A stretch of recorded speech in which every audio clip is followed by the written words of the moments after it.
Assalamualaikum warahmatullahi wabarakatuh. Perkenalkan, nama saya Abi Yusni dengan NPM 20340303. Kami dari kelompok 6. Nama Mira Susilawati, NPM 2034030559. Nama saya Dede Melianawati, NPM 2034030993.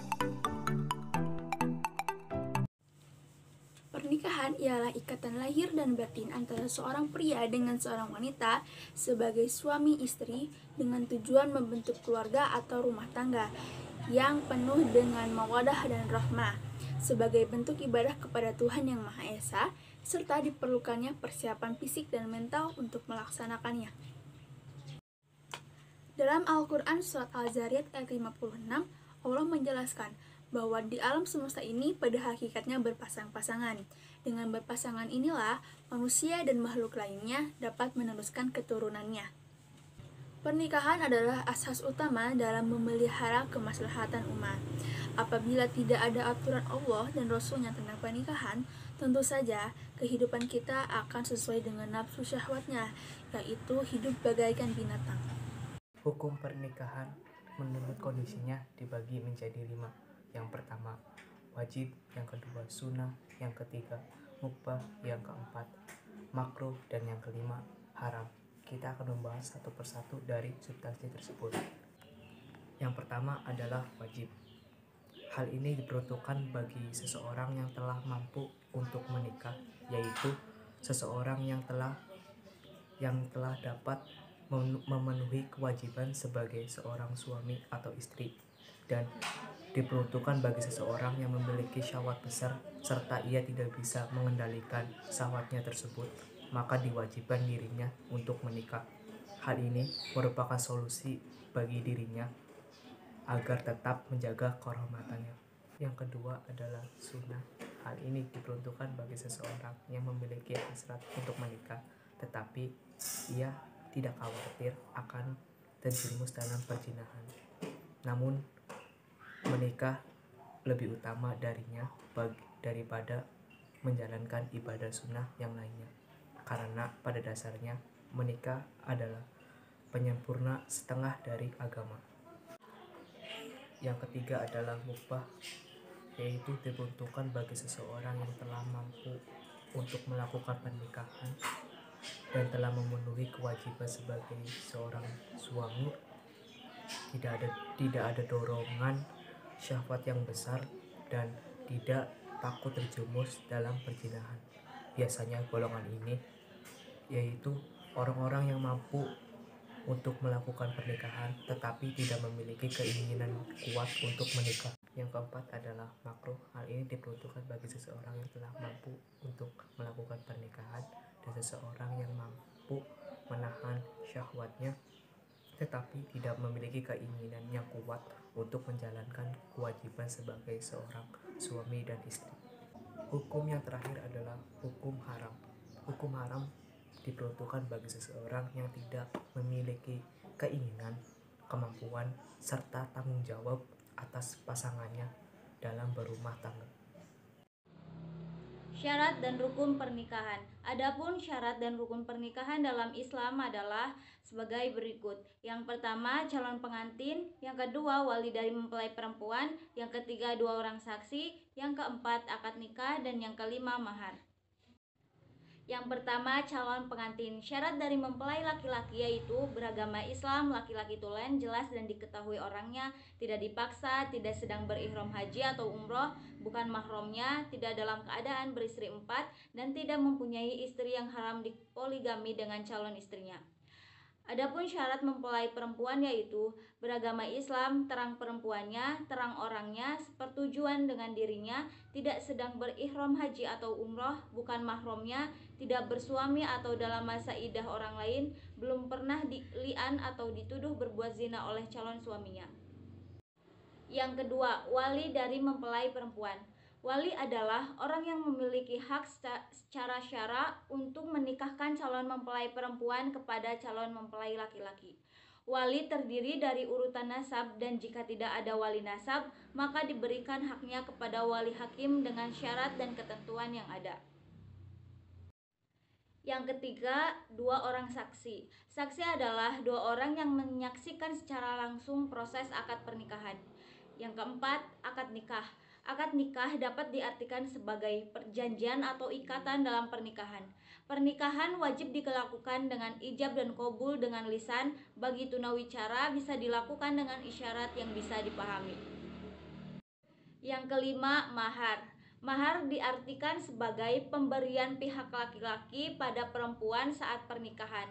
Jumlah dan jenis mahar tidak ditentukan dalam Islam, tetapi disesuaikan dengan kemampuan laki-laki tersebut.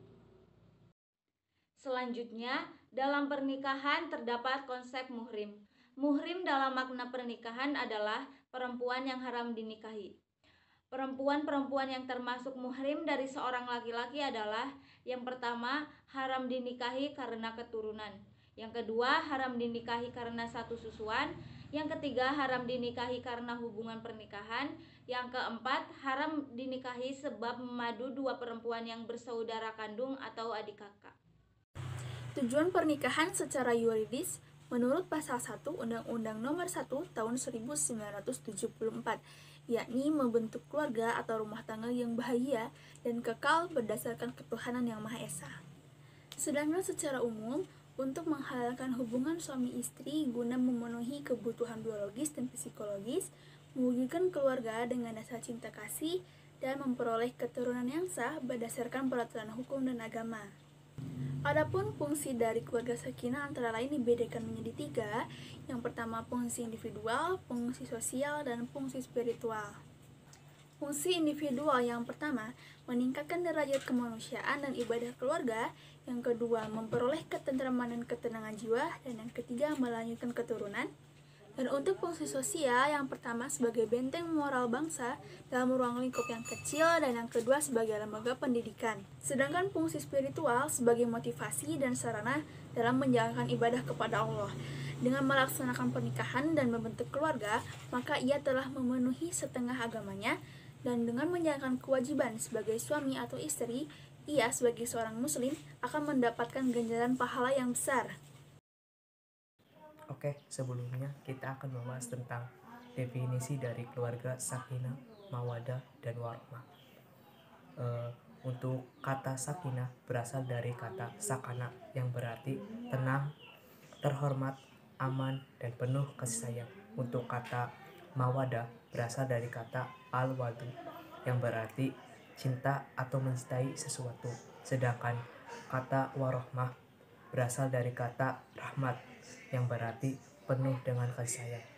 Jadi dapat diambil kesimpulan bahwa keluarga sakinah mawadah adalah keluarga yang selalu diberikan kedamaian, ketentraman, penuh kasih sayang, dan cinta. Untuk mewujudkan keluarga sakinah mawadah dan warahmah terdapat 3 proses. Yang pertama, persiapan pernikahan. Yang kedua, proses pernikahan. Dan yang ketiga adalah membangun sebuah keluarga. Yang pertama adalah persiapan pernikahan. Pada persiapan pernikahan terdapat beberapa poin. Poin yang pertama adalah mempersiapkan ilmu, yaitu dengan mengetahui tujuan yang sebenarnya dari sebuah pernikahan, hukum-hukum di dalamnya, bahkan rukun-rukun pernikahan juga yang tadi sudah dijelaskan sebelumnya oleh rekan-rekan saya. Adalah mempersiapkan mental atau psikologis bagaimana nanti dalam menjalankan sebuah pernikahan. Bisa dilakukan dengan menerima dengan lapang dada kekurangan dari pasangan kita, atau juga bisa mencari cara bagaimana berkomunikasi dengan baik pada pasangan agar pada saat penyampaian komunikasi, emosi yang negatif dapat dihindarkan. Poin yang ketiga adalah persiapan ruhiyah atau spiritual. Pada dasarnya, pernikahan itu adalah ibadah. Oleh karena itu, dari seluruh prosesnya sebaiknya dilakukan dengan niat atau nuansa dalam keadaan beribadah. Poin yang keempat adalah persiapan fisik untuk memasuki dunia pernikahan. Poin yang terakhir adalah persiapan ekonomi atau harta. Pernikahan adalah peristiwa yang sangat besar. Oleh karena itu, dibutuhkan biaya yang cukup. Apalagi jika diadakan acara walimah al-usri atau biasa kita dengar dengan pesta pernikahan. Proses yang kedua adalah proses pernikahan. Di dalam proses pernikahan terdapat beberapa poin juga. Poin pertama adalah mendaftarkan diri ke kantor urusan agama, biasa kita kenal dengan KUA. Yang kedua adalah akad nikah dapat dilangsungkan dan disaksikan oleh pihak KUA itu sendiri. Dan yang ketiga, diberikannya bukti pernikahan berupa buku nikah pada masing-masing pasangan suami istri. Dan yang keempat, disunahkan untuk menyelenggarakan walimah al-usri atau pesta pernikahan dengan tujuan memberitahukan kepada sanak saudara atau kerabat lainnya. Poin yang terakhir adalah membangun sebuah keluarga. Dalam membangun sebuah keluarga harus didasarkan atau bertujuan sebagai berikut. Yang pertama adalah mendirikan syariat Allah dalam segala permasalahan keluarga. Yang kedua, mewujudkan ketentraman dan ketenangan di dalam sebuah keluarga. Yang ketiga, melaksanakan sunnah Rasulullah. Yang keempat, memenuhi kebutuhan kasih kepada anak-anaknya. Dan yang terakhir, menjaga agar anak-anaknya tidak terjerumus ke jalan yang salah. Untuk mewujudkan tujuan-tujuan tersebut, berikut adalah upaya-upaya yang harus dilakukan dalam membangun sebuah keluarga. Yang pertama adalah memiliki ilmu tentang hak dan kewajiban seorang suami dan istri, serta niat untuk mewujudkannya. Yang kedua adalah saling mengenal dan memahami. Yang ketiga, memiliki kepercayaan kepada pasangannya. Yang keempat, komunikasi yang baik dan keterbukaan di dalam sebuah keluarga. Yang kelima, menjalankan kewajiban masing-masing dan membahagiakan juga masing-masing. Yang keenam, senantiasa menjalankan ibadah dan berdoa kepada Allah. Hal lain yang harus diketahui sebelum memulai pernikahan dan membangun sebuah keluarga adalah mengetahui hak dan kewajiban sebagai seorang suami dan istri, di mana kewajiban seorang suami adalah yang pertama, memberikan nafkah batin. Yang kedua, memperlakukan atau menggauli istri yang baik, lemah lembut, dan sekaligus menjaga kehormatannya. Yang ketiga, mendidik dan membimbing seorang istri.